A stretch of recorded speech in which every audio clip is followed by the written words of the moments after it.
Hey everybody, welcome back to Tribe Talk. JP here, and I am super excited to be joined by a member of our team hailing from Texas because we need more representation from one of our country's biggest states. So Sarah, why don't you introduce yourself, tell the folks a little bit about who you are. Yeah, hi, I'm Sarah. I'm a growth specialist here at Ember Tribe from Fort Worth, Texas. So feeling proud from my home state. I'm super excited to be here. Awesome. And to kick us off today, I heard you have a little bit of news on the YouTube front, but not just around video, something much cooler. Yeah, so this is super cool. You guys may have heard some chatter about this, but YouTube has now offered an augmented reality kind of app try-on with beauty brands. So they've gotten a bunch of beauty influencers and partner with companies like MAC to put on makeup. And then as they're putting on said makeup or products, you can do this alongside with them. So it's not just you looking at a product, kind of like you would see on Snapchat filters, right? Where it'll show you the glasses like Warby Parker did, but you're actually watching someone do this and you're able to put it along with them, which is really, really cool. Yeah, that is. So talk a little bit about how you can see this playing out in the coming years. Maybe for those of us who are just like getting into AR a little bit and this is all kind of new, like, what are the use cases for marketers and for businesses? For sure. So AR, AR has been around for a while. I mean, we've seen it in places like interior design where you can design, your living room or your house and kind of see furniture set up in places. We've seen it on Snapchat, where you can do crazy different filters of yourself, right? To the partnerships with Warby Parker where you're able to actually try on glasses. We've seen this with other beauty brands like in Sephora, where Sephora uses apps to actually match your skin tone to a shade of foundation used at their store. And we've seen this on websites. So like Zenni Optical will actually let you try on things. The other website, that's actually why I bought these. So, one of the use cases for marketers, and I think the two biggest takeaways here are, number one, AR is going to be coming and that type of engaging and immersion content is coming for us. So it's something to definitely study up on, read about, kind of think and wrap your brain around, how it works and how people are engaging with it. But as well, I think the entire idea of just kind of this immersion and engaging people with your brand, in a way that's very different and almost tangible is really cool, right? Because I can't necessarily go to a store and find that specific mascara, right? Because maybe they don't have it. But maybe I can have a really fun time trying it on this app, and then maybe I'll go to their website and do a little bit more searching myself. So I think the good use cases right now with the technology we have, it's very engaging. I think it creates a lot of interest and does a really good job of driving people to either your social platforms or to your website. But in the future, I definitely see it being something that would be a great conversion tool for marketers. Awesome.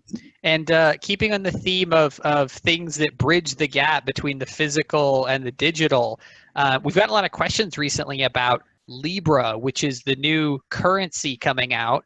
It's a cryptocurrency, and it's largely being touted as Facebook's cryptocurrency. So let's start with kind of the what is it. First of all, it is not Facebook's cryptocurrency. Facebook is one of, at this point, 28 different association members, but you'll recognize a lot of the other names in there like Andreessen Horowitz, Uber, Spotify, Coinbase, Visa, PayPal.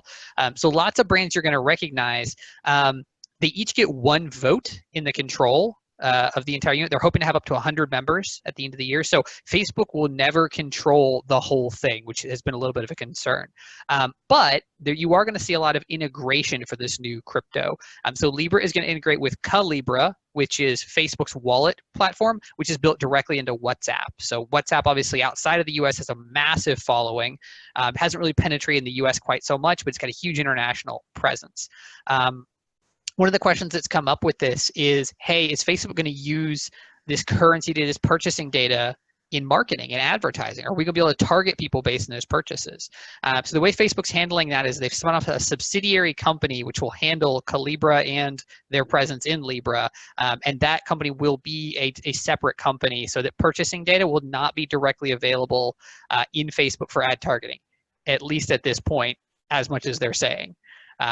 So we're expecting a full launch in the first half of 2020. Right now, they're just kind of getting some alpha and beta testing in place, but there's been a surprising amount of documentation released on how they're going to handle it. There's been some pushback. Congress has already raised concerns, and especially the Fed has raised concerns about the lack of regulation around this new cryptocurrency.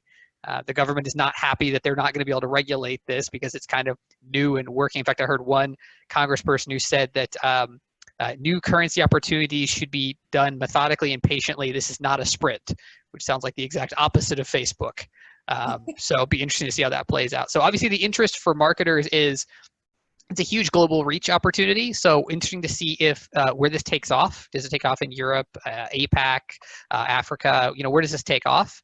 Also, how do we see this integrate with e-commerce payments on platforms like Shopify, or even direct purchasing from Marketplace or Messenger? I don't know if you've bought anything on Marketplace recently, Sarah, but if you do, you can actually request money directly through Facebook Messenger when you're interacting with folks. So maybe it's going to be Libra in the future powering this. I don't know. Have you had folks asking about this? I've heard a little bit about it. One of my thoughts is, as the notorious BIG would say, more money, more problems. And so definitely something for us to think about. But yeah, I think it's interesting, especially as, cryptocurrency and the different, paying type apps become more popular. So like Venmo and the Cash App and PayPal and, Facebook's payment integrations. It's interesting too, when you talk about the further reach, because that's an aspect I wasn't really thinking about, is being able to reach people in complete different markets because they're so predominant on that app and using that currency. So it's a very interesting angle to look at it. Definitely. So we're gonna we've talked about two very forward-facing technologies, two very kind of almost futurist opportunities with AR and cryptocurrency. So let's dial it back. Let's go analog for a minute here. Sarah, you have this crazy thing that I haven't seen in a very long time. It's a physical book. So tell us about this. Yes, I've got this thing called a book. I don't know if you've heard of it or not, but they're really hard to find, especially these kinds with coffee stains. And, the books smell, but you can get them at Barnes & Noble or Amazon. Anyways, so I'm an avid reader. I like the old school analog books, but I'm always looking for, just good marketing books, just, good things that can give me really good tangible things that I can then apply to, clients or just what I'm doing. And so Jonah Berger, who wrote Contagion. This is called Invisible Influence. And it's a really big kind of look at social influence and how it kind of persuades us and influences us, whether we know that it's happening or not. And I think for us, especially as marketers, and especially people with so much data, one of the struggles with so much data is thinking, what do you do with it, right? Like sometimes you've got too much and it's like, what am I supposed to do with all this information? And so this book does a really good job of, taking a step back and saying, hey, here's how people work, especially here's how social influence works, and working on platforms like Facebook and like Instagram, and like Google, where social and that social influence is such a huge component.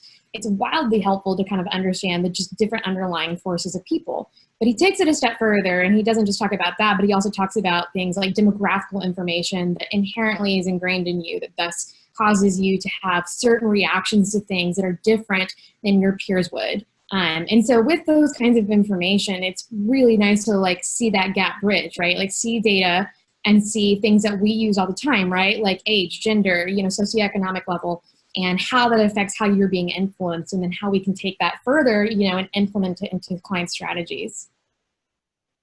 Awesome. So we'd love to hear from you if you have a favorite marketing book, even if you read it on a Kindle, we won't judge. So tell us about it in the comments, either on our blog, or maybe you're watching this on YouTube or someplace else. Just leave us a comment, send us an email. You can get in touch with us by the live chat on our website. So lots of ways to contact us and tell us about your favorite marketing materials. What are you reading? What are you into? We always like to be discovering new things. And did you like having a book recommendation? Is that something you'd like to see more of in the future? Tell us. Maybe we'll make that a regular part of the show. And maybe Sarah, you can come back and do your best Oprah, with book reviews. I would love to be the Oprah of the Ember Tribe Book Club. So there we go. So we'll wrap it up with that. You've got a book review, you've got a cryptocurrency, and you've got augmented reality. So that'll do it for this episode of Tribe Talk. We'll see you guys later.